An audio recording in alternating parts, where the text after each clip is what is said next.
mental kerumunan. Kalau ini mulai agak kita harus hati-hati. Mental kerumunan itu apa? Ada beberapa penciri.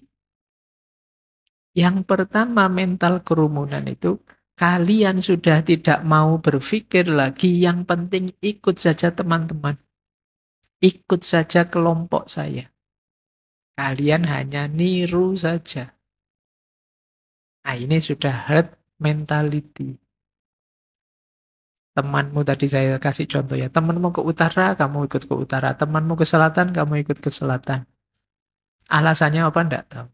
Itu kan kayak film-film humor zaman dulu ya. Kayak film Dono Kasino Indro itu ada satu meja orang, yang satu ngasih roti, ditiru kasih roti. Kasih daging, ditiru kasih daging. Dikasih apa, ditiru kasih apa. Kamu hanya niru saja, enggak ngerti alasannya. Begitu mau kamu makan, ternyata orang yang kamu tiru ngasih makan anjing di bawah. Oh, itu kan enggak nyambung. Kamu ikut saja karena enggak tahu tujuannya, kamu manut saja. Ternyata arahnya enggak seperti yang kalian bayangkan.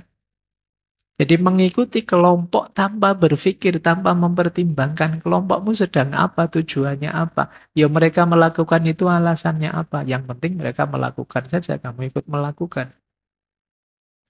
Kalau tiba-tiba saya noleh ke kanan sambil lihat ke atas, sebagian besar mesti ikut saya lihat ke atas. Tanpa sadar, loh alasannya apa kok tiba-tiba Pak Faiz noleh lihat ke atas. Nah, itu cirinya manusia. Terpengaruh oleh kelompoknya, sehingga akhirnya dia hanya ikut-ikutan saja. Berarti kalian mulai kena herd mentality ini.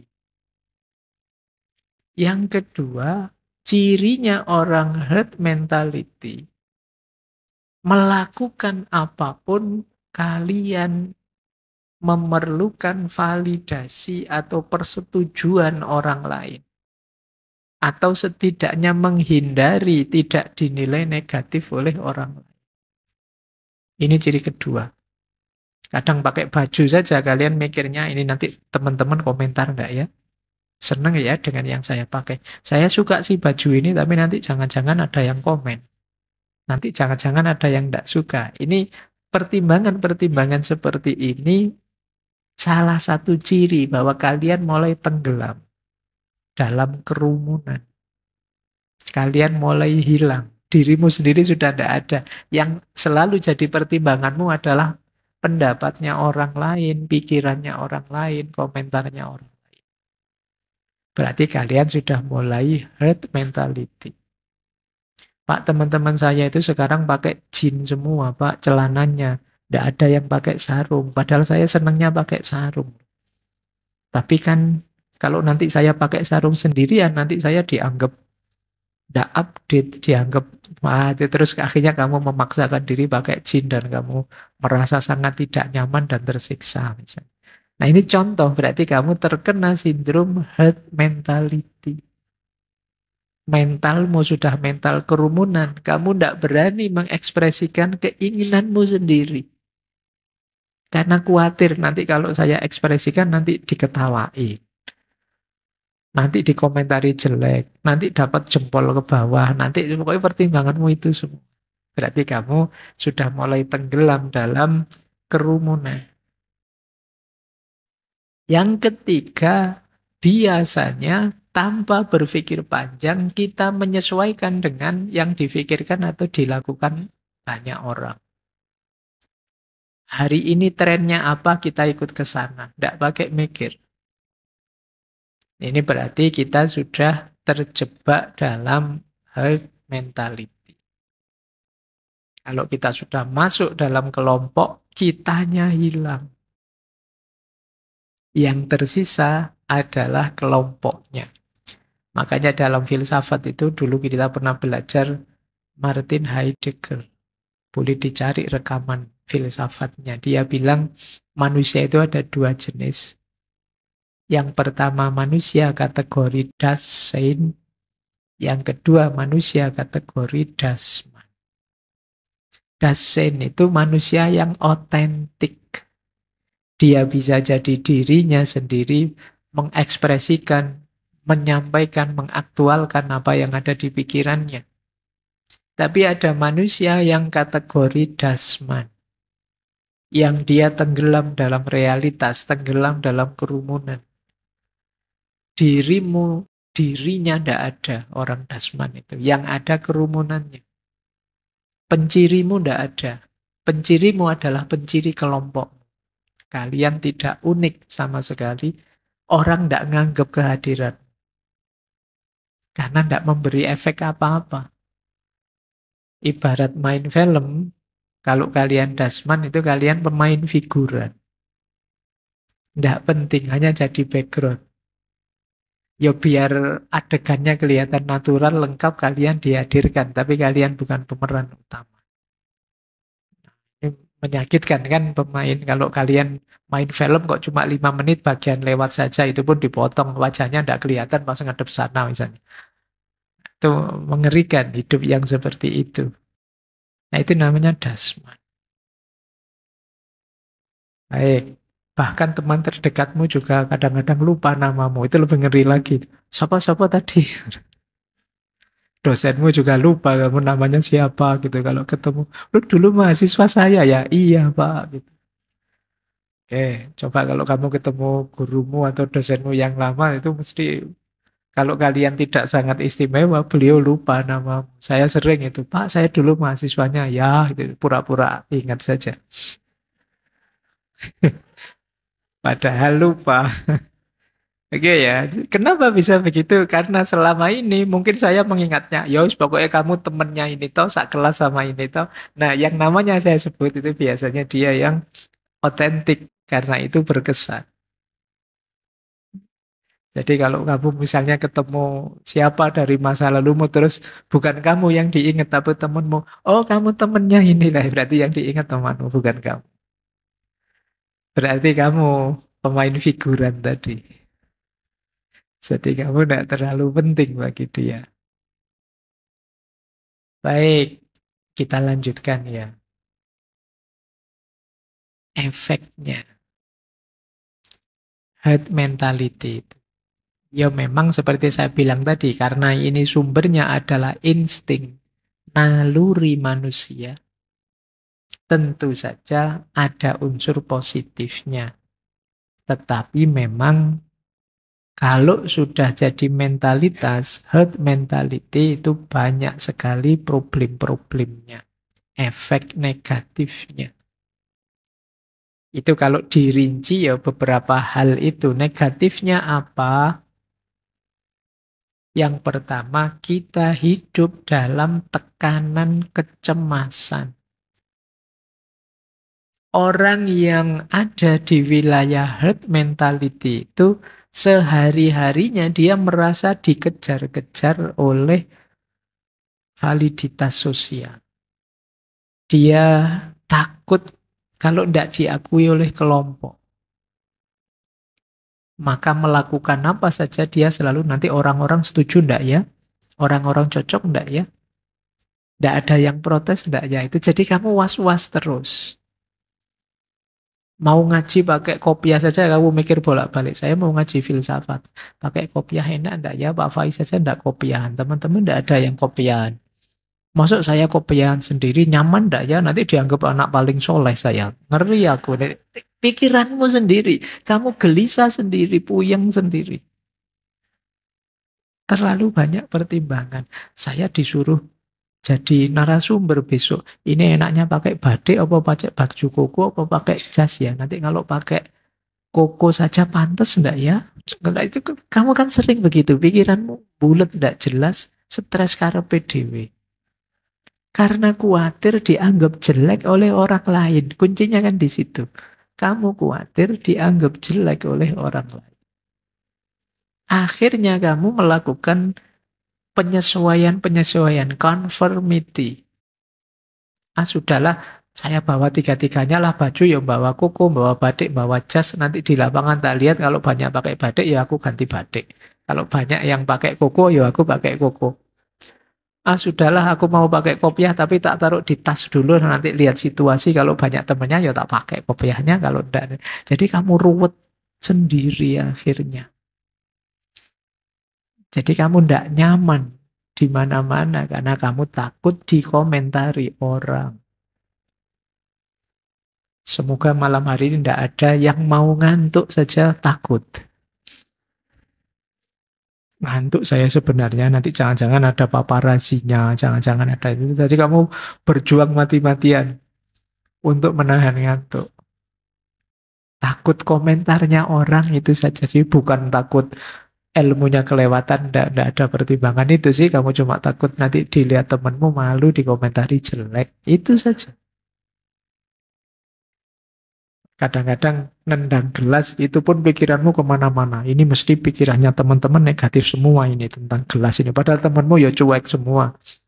Paling temanmu ala ya kamu nendang sendiri, ya kamu beresin sendiri. Paling di pikirannya kan cuma itu. Tapi pikiranmu aneh-aneh.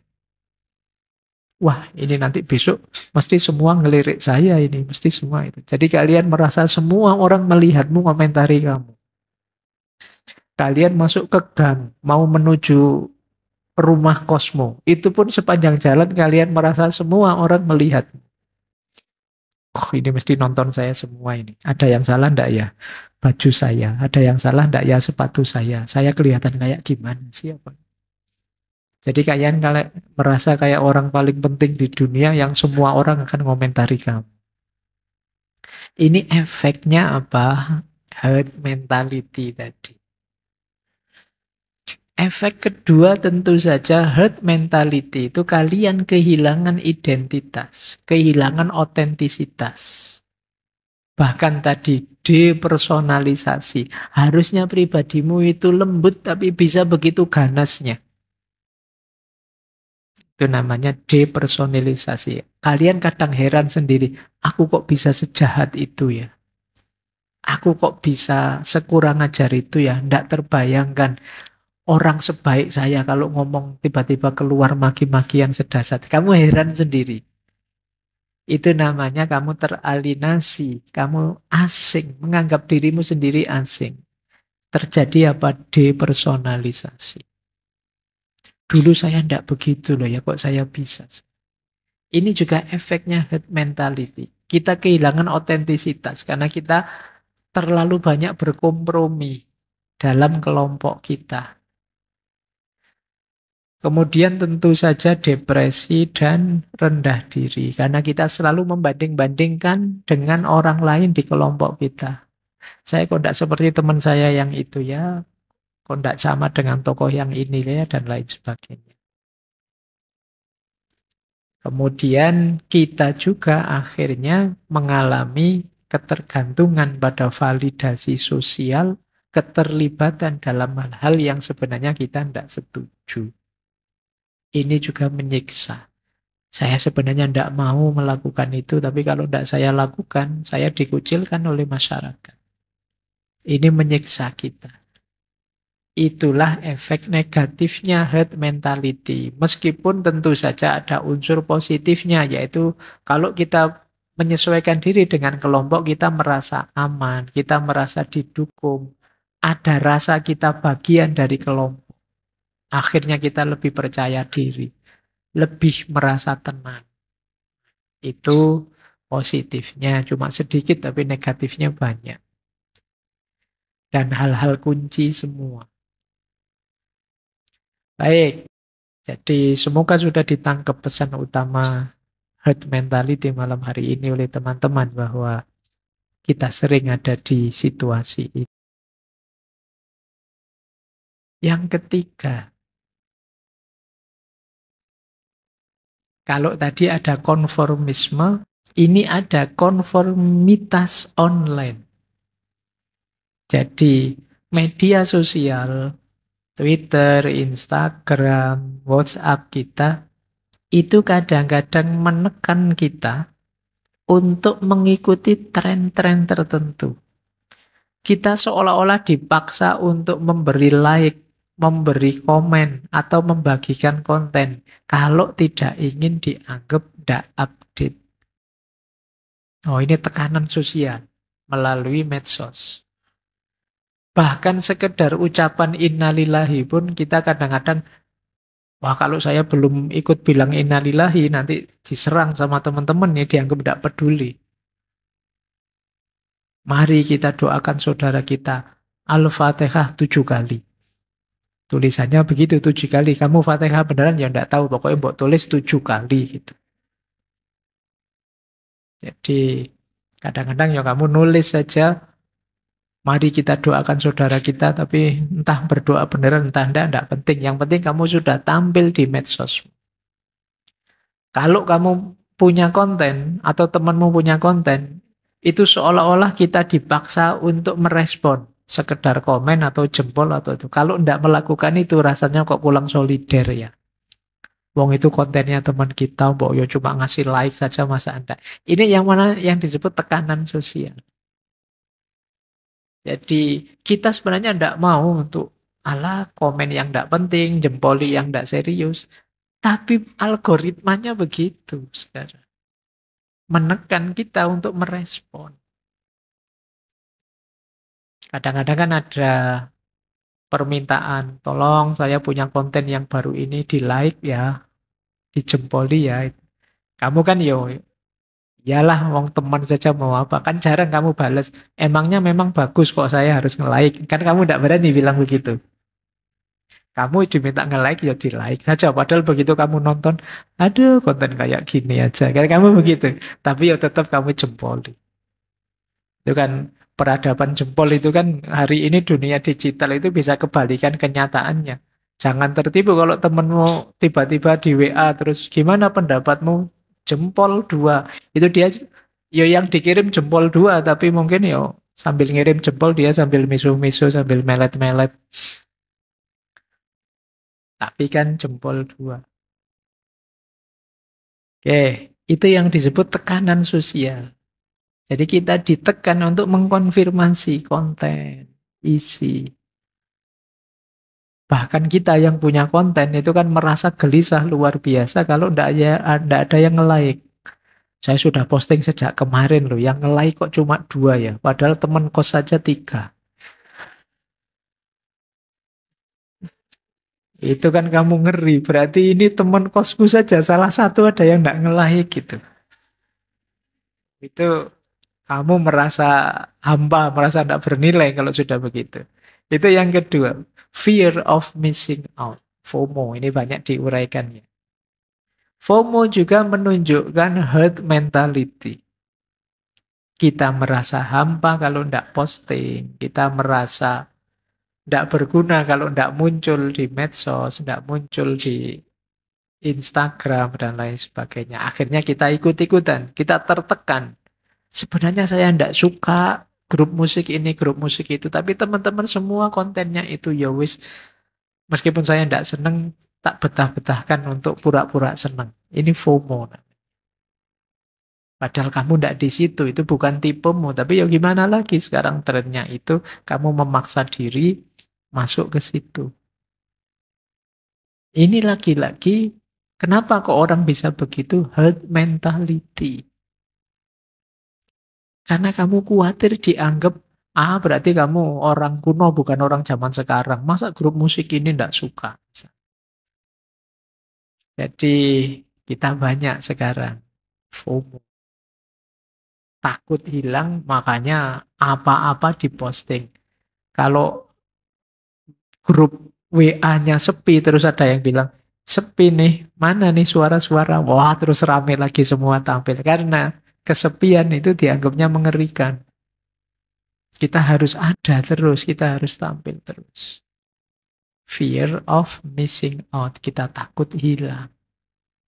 Nah, ini situasi dunia digital yang berhubungan dengan herd mentality, mentalitas kerumunan.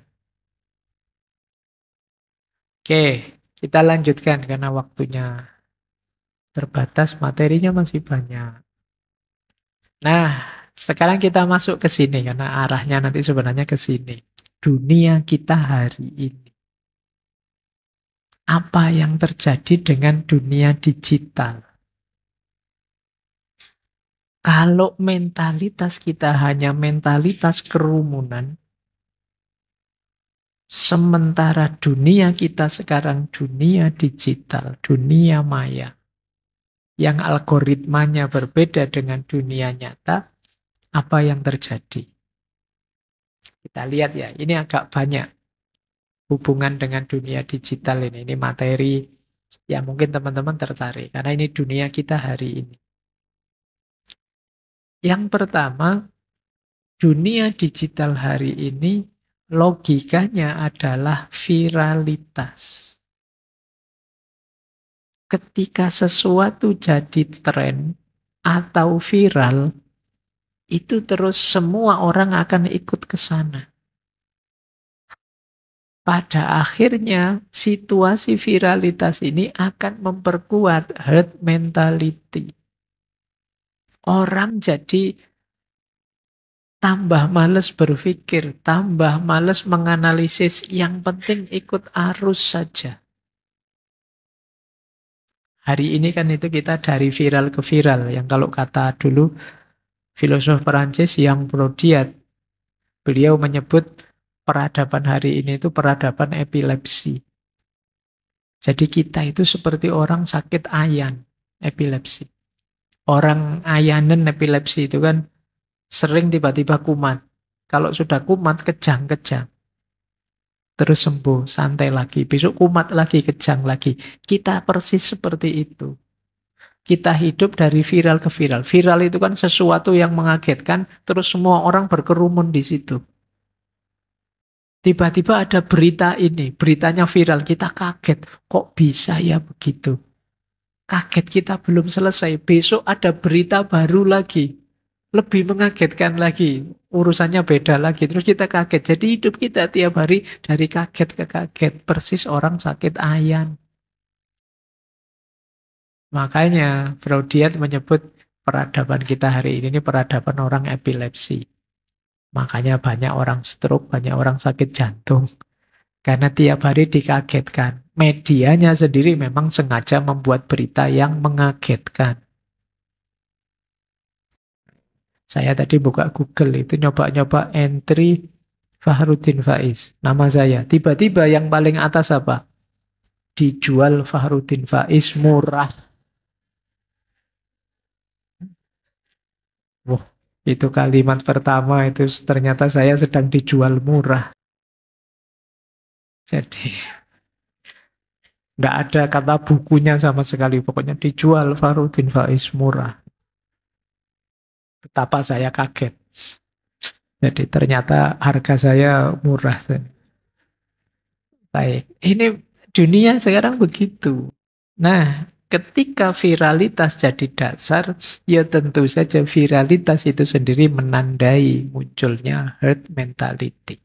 Orang berkerumun saja di situ, ikut saja tanpa mempertimbangkan apa pentingnya saya hadir di sini, apa pentingnya saya mengikuti perkembangan ini, apa gunanya saya harus mendalami berita itu, tidak penting, yang penting jalan saja. Itu viralitas namanya. Yang kedua, herd mentality ini tambah kuat karena ada echo chamber. Echo itu gema, chamber itu ya semacam ruangan. Kita kalau masuk ke dunia digital, itu seringkali tidak mencari kebenaran, tapi mencari gema dari suara kita sendiri. Kita hanya mencari menguatkan kebenaran yang sudah kita yakini sebelumnya. Ini namanya echo chamber. Sama dulu seperti katanya Sartre yang dia bilang, kita itu sebenarnya hanya ingin mendengarkan gema suara kita sendiri. Yang kita cari di dunia digital, di media sosial hanya dua. Hal-hal yang setuju dengan yang kita anggap benar, atau hal-hal yang menyerang, mengkritisi hal-hal yang kita anggap jelek. Jadi tujuannya dua. Mendukung kebenaran kita atau menyerang, menjatuhkan kebenaran yang berbeda dengan kita. Itu yang kita cari di dunia digital. Ini namanya echo chamber.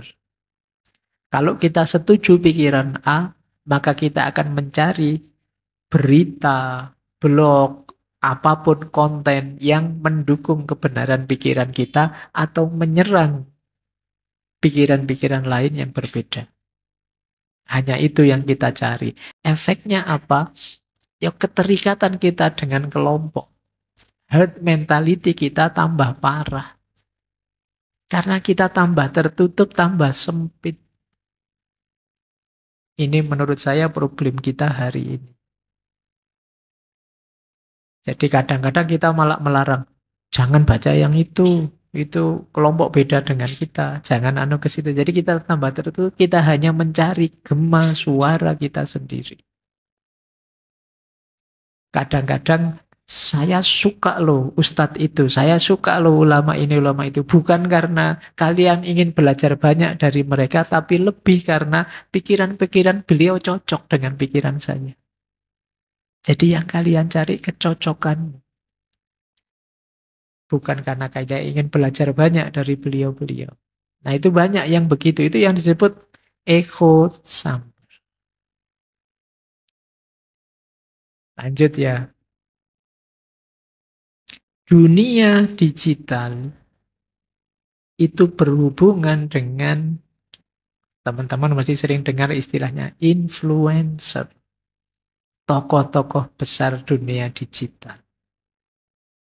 Influencer inilah nanti yang menciptakan tren. Dan akan begitu saja diikuti oleh penggemarnya.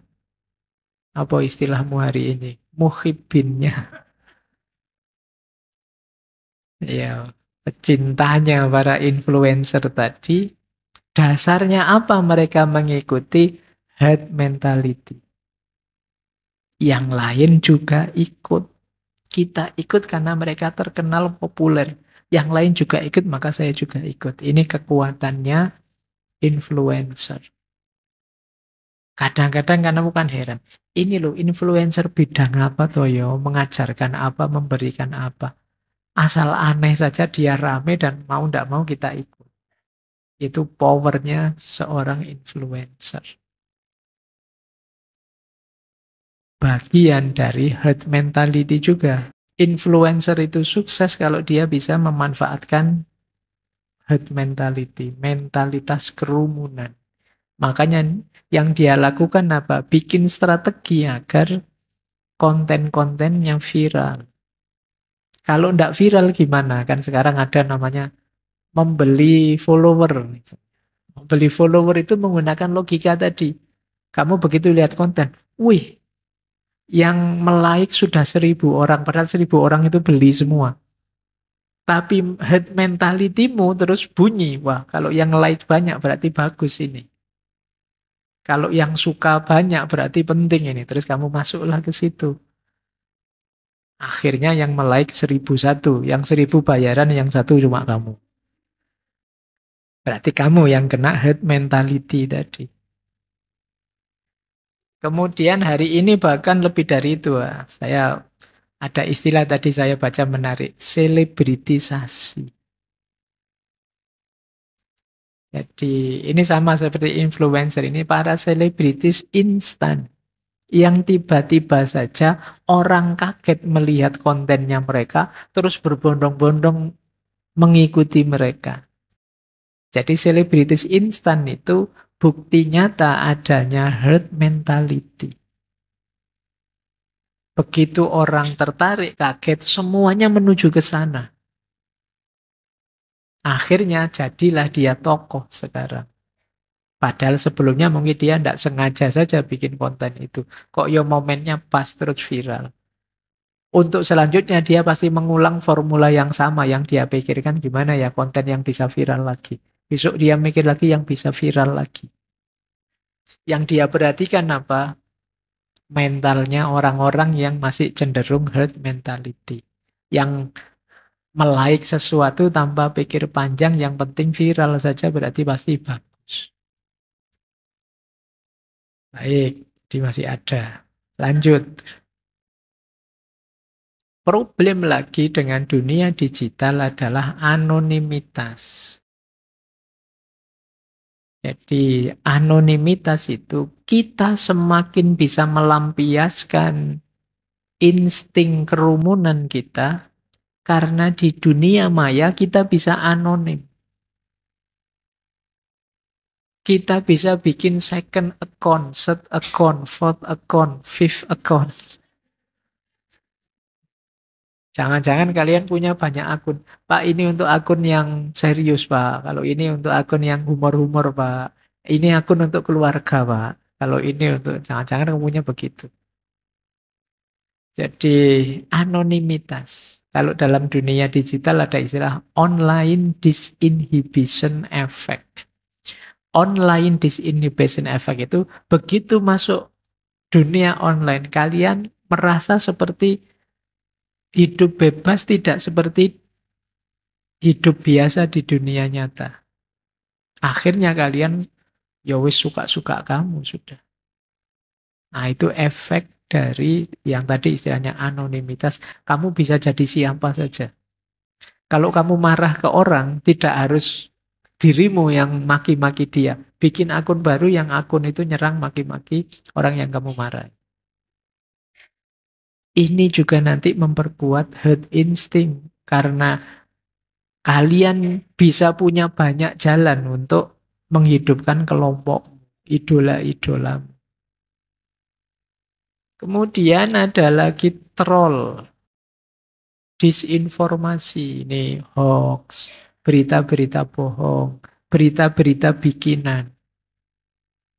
Kadang-kadang orang untuk menegaskan uh, herd mentality-nya itu ya dengan membuat hoax-hoax, berita-berita palsu.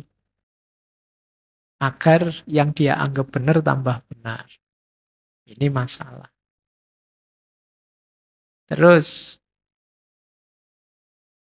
herd mentality juga nanti berhubungan dengan filter bubble. Ini istilah yang teman-teman pasti sering dengar ya. Jadi kalau teman-teman sering melihat yang negatif-negatif, ya sama Google mesti ditawari yang negatif. Kok temanmu mengeluh, Pak, Google saya itu loh Pak, kok tiba-tiba keluar saru-saru terus tiap kali saya buka. Ya sebelumnya kamu mesti sering buka saru. Google tidak mungkin iseng, dia belajar dari kerjamu selama ini. Itu yang disebut filter bubble. Jadi tidak usah mengeluh. Pak, kok tiba-tiba muncul iklan judi slot, Pak? Jangan-jangan kamu ya sering buka-buka itu. Makanya ditawari itu. Jadi itu yang disebut filter bubble. Loh, filter bubble ini memperkuat herd mentality. Misalnya tadi kamu mengidolakan influencer tertentu, begitu kamu buka Google, kamu akan ditawari konten-konten terbaru dari influencer tadi. Akhirnya apa? Herd mentality-mu tambah kuat. Kamu tambah tidak kritis. Karena dicekoi itu terus. Kamu tambah militan, tambah tertutup. Akhirnya kamu nganggep, oh berarti yang benar memang ini, yang bagus memang ini satu-satunya. Akhirnya apa? Terjadi polarisasi semakin kuat. Maka jangan heran kan kadang-kadang penggemarnya grup band ini itu tidak akur sama penggemarnya grup band itu. Itu polarisasi namanya. Karena dia diyakinkan di kontennya yang dia ikuti bahwa itu tambah bagus, tambah baik terus-menerus. Sehingga yang lain dia anggap jelek. Yang lain juga begitu, dia kena filter bubble tadi, diyakinkan kebaikan-kebaikannya terus. Lanjut ya. Yuk kita kontrol herd mentality kita. Solusinya cuma tiga, tapi ini tiga ini proses panjang. Yang pertama, mari kita kenali diri kita. Tidak masalah kok orang itu mengikuti logika kelompoknya, gaya hidup kelompoknya, tapi putuskan itu secara mandiri, sadar, kritis, sesuai diri kita. Berarti bekalnya adalah pengenalan diri kita. Tidak sekedar mengikuti. Yang kedua, beranilah beropini. Menurutmu ini baik enggak? Menurutmu itu bagus enggak? Berani beropini. Bagus sih menurut saya, baik sih. Anda enggak terlalu menurut saya. Beropini saja. Beda dengan yang lain enggak apa-apa. Di situ nanti jadi akar keunikanmu, keberadaanmu yang tadi kita pakai istilah Dasein tadi. Dibentuk opini. Kemudian beranilah untuk memegang teguh nilai-nilaimu. Bertindak sesuai keyakinan kita. Jangan mau kompromi kalau untuk nilai-nilai yang luhur, yang utama, yang baik, yang benar. Kalian harus berani ndak. Itu viral sih, tapi ini bertentangan dengan prinsip saya, maka ndak akan saya ikuti. Semua orang begitu sih, tapi saya ndak begitu. Karena saya punya value ini yang harus saya pertahankan. Maka ndak saya ikuti. Ini jalanmu untuk mengontrol herd mentality.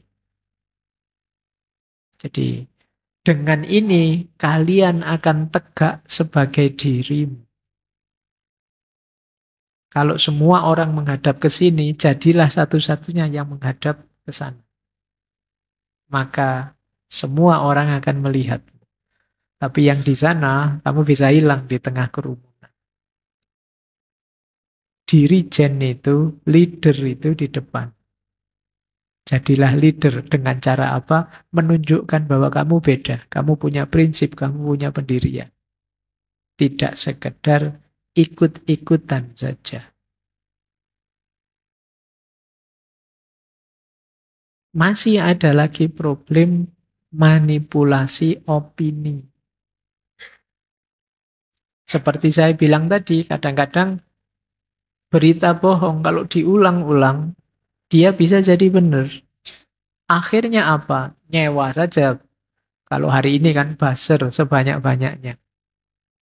Akhirnya ya kamu tertipu oleh itu. Kamu anggap, oh ini banyak kok Pak yang like, banyak kok Pak yang mengikuti. Ini yang disebut manipulasi opini. Jadi kalian bisa misalnya ada kuis atau ada apa, kalian punya 5 akun, ya 5-5-nya ikut. Orangnya satu, tapi yang ikut 5. Kalian misalnya punya musuh satu, tapi di dunia digital musuh satu itu kalau dia punya akun 1.000, kamu bisa dipukuli oleh 1.000 orang di dunia digital. Seolah-olah kamu diserang banyak sekali orang, padahal itu hanya dari satu orang. Hati-hati hari ini dunia digital tidak sesederhana dunia nyata. Kemudian ya termasuk rating dan review online. Ini untuk konsumerisme. Ini juga hubungannya dengan herd mentality. Kalau kalian sedang ke marketplace, mau beli satu barang, mungkin yang kamu lihat duluan bagian rating dan reviewnya. Oh ini nilainya di atas 4 semua Pak. Misalnya, dan kamu tertarik untuk membelinya. Karena apa? Karena rating dan reviewnya. Padahal rating dan review itu mungkin saja bisa juga diatur. Bisa memang dimanipulasi biar kelihatan banyak. Sehingga kelihatan banyak orang suka. Kalau banyak orang suka, herd mentality-mu tadi meronta-ronta ingin ikut. Karena berarti ini viral. Padahal mungkin itu tidak sesuai dengan kebutuhan. Wah, apa reviewnya positif semua. Yang beli muji semua, 5 semua kasih gambar itu. Begitu kamu beli, aduh barangnya kok kayak gini ya. Tapi tidak apa-apa lah, saya sedang ikut tren ini. Itu namanya herd mentality. Baik, marilah kita melahirkan cinta yang produktif. Bukan cinta yang pasif, bukan cinta yang reseptif, dan seterusnya. Cinta produktif itu apa? Cinta produktif itu yang pertama apa? Menggeser modus. Memiliki menjadi modus menjadi. Jadi Dalam cinta, kalau kemarin kan aku mencintai sesuatu berarti itu milikku. Selama ini cinta itu kayak gini, kamu milikku, aku milikmu, kan begitu. Enggak, modusnya jangan begitu. Kalau modusnya milik kayak gini, yang terjadi orientasi nimbun tadi. Kamu enggak berkembang. Pokoknya ruang dan waktu harus berhenti saat ini. Dunia adalah milik kita dan seterusnya. Enggak begitu. Jangan modusnya jangan memiliki. Modusnya harus menjadi. Menjadi itu apa? Dalam cinta kita bareng-bareng mencerahkan diri, meningkatkan diri. Bagi yang beragama, dalam cinta kita bareng-bareng mendekat pada Allah. Dalam cinta kita keluarkan semua potensi kemanusiaan kita. Dalam cinta kita naikkan level hidup kita bersama-sama, saling membantu, saling mendukung. Itu namanya modusnya menjadi. Jadi cinta yang produktif itu tidak akan ada kalimat kamu tidak seperti yang dulu. Harus berubah. Cuma berubah yang lebih baik. Semakin kamu sadar, semakin kamu baik. Nah, itu modusnya menjadi. Ya, meskipun hati-hati karena kadang-kadang begitu sadar kamu ditinggal. Ah, baru sadar aku kok mau-maunya aku sama kamu dulu. Itu berarti, ya enggak apa-apa, ditinggal kan enggak apa-apa. Enggak ada hubungannya sama tinggal meninggal. Kalau kamu stres ditinggal, berarti kemarin cintamu modusnya masih modus memiliki. Ya, tidak membedayakan. Kadang-kadang dengan modus menjadi, oke kita tetap saling mencintai, tapi tidak bareng lagi sudah. Dengan tidak bareng ini kualitas hidup kita semakin meningkat. Tidak apa-apa. Ya, jadi itu cinta produktif. Syaratnya apa? Cinta produktif itu mandiri, bebas, tapi kritis. Bebas tidak asal bebas. Mandiri itu apa? Menghargai individualitas masing-masing. Jangan saling menaklukkan, mengsubordinasi, nyetir, berusaha menang-menangan, saling memperbudak. Itu berarti cintanya tidak mungkin produktif. Setelah itu bebas. Bebas dalam arti bebas mengembangkan diri, jangan mandek. Kita itu manusia. Manusia itu bukan tidak sempurna, tapi selalu menuju kesempurnaan. Jangan sampai gara-gara cinta kita mandek. Harus tetap berkembang. Ajaklah pasanganmu dalam cinta untuk mengembangkan diri.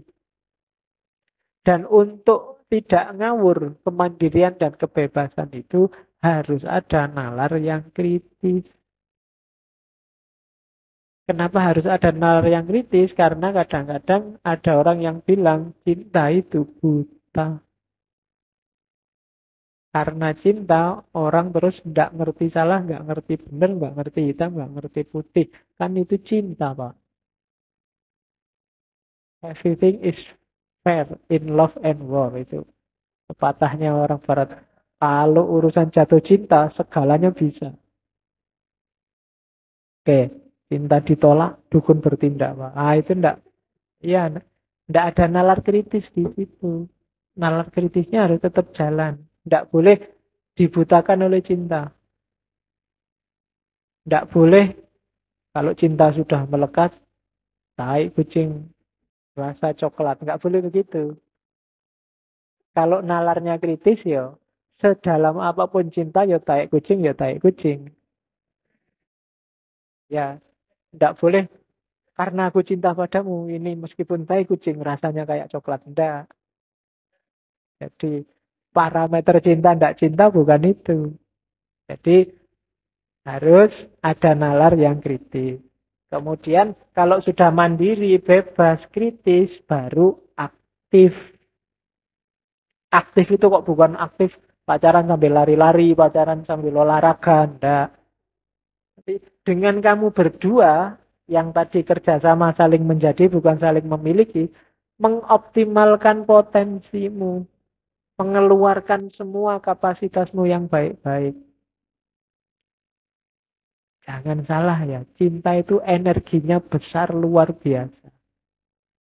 Kalau kalian bisa memanfaatkan energi cinta ini jadi kekuatan yang produktif, hasilnya juga luar biasa. Yang punya pacar mesti ngerti, yang belum punya dibayangkan dulu. Kadang-kadang energi ini sia-sia, hanya untuk mungkin seneng-seneng aktivitas yang tidak penting. Padahal kalau mau berdua saling mendukung, saling mengetatkan diri masing-masing untuk mengoptimalkan potensi-potensi yang kita miliki, akan lahir banyak produktivitas-produktivitas yang bermanfaat untuk kenaikan level kita. Jadi cinta usahakan aktif dalam produktivitasnya. Dan ringkesnya apa?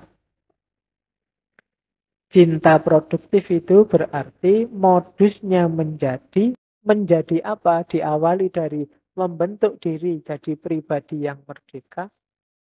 Kemudian kemerdekaan yang melahirkan kebebasan itu diimbangi oleh akal, budi, ya kan? Jadi nalar kritisnya harus jalan.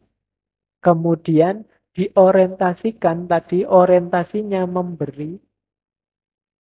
Ketika orientasinya memberi, hasilnya pasti produktif. Potensi kita optimal, kemudian kita ingin menyumbangkan sesuatu, entah itu untuk satu orang, untuk banyak orang, untuk seluruh dunia, itu kan orientasinya memberi, tidak egois. Kalau ini kita lakukan, maka cinta akan mengatasi tadi problem eksistensial. Kita akan kukuh dalam diri kita, lenyapnya perasaan terasing dan terpisah. Cinta kita memberdayakan akhirnya, tidak memperdayakan. Kita jadi kuat, jadi berkembang, jadi semakin baik dengan cinta yang produktif tadi. Jadi disinilah nanti cinta memberikan sumbangan bagi peradaban. Tidak hanya bikin repot, tapi memberikan sesuatu. Makanya nanti di bagian-bagian terakhir Erich Fromm ngomong, karena itu maka kita harus belajar. Jangan merasa sudah bisa. Ya syaratnya belajar itu apa? Disiplin. Yang kedua, konsentrasi. Konsentrasi itu berarti memiliki kepekaan diri. Yang ketiga, sabar. Pelan-pelan, lama-lama kita akan jadi orang yang penuh cinta. Ya tidak bisa instan. Dan yang terakhir, biar semuanya sukses, harus jadi prioritas. Dalam dunia ini yang penting-penting banyak. Yang bagus-bagus juga banyak. Tinggal kita milih prioritas mana. Katanya Erich Fromm, jadikan cinta prioritas tertinggi. Prioritas itu berarti urusan apapun cinta diprioritaskan, dinomor satukan. Itulah kenapa cinta jadinya terus kayak seni. Yang tidak bisa ujuk-ujuk dimainkan. Harus dipelajari dulu sebelum dipraktekkan. Harus ngerti teorinya dulu. Oke.